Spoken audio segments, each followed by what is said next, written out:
تنقید سے پہلے تحقیق، الزام سے پہلے ثبوت اور اختلاف سے پہلے دلیل رکھنا اعلیٰ ظرف کی نشانی ہے۔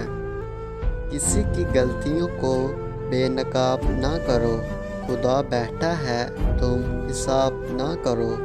تم اپنے رب پر یقین رکھو، وہ بہت جلد تمہاری پسندیدہ چیز سے تمہیں نواز دے گا۔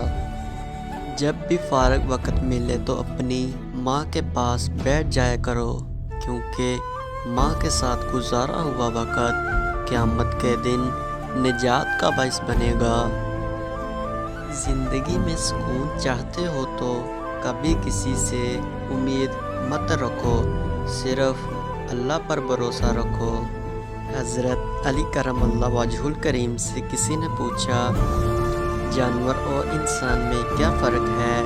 آپ نے فرمایا کہ جو صرف اپنے لیے سوچے وہ جانور ہے، اور جو دوسروں کے لیے سوچے وہ انسان۔ دولت ایک ایسی تتلی ہے جسے پکڑتے پکڑتے انسان اپنوں سے بہت دور نکل جاتا ہے۔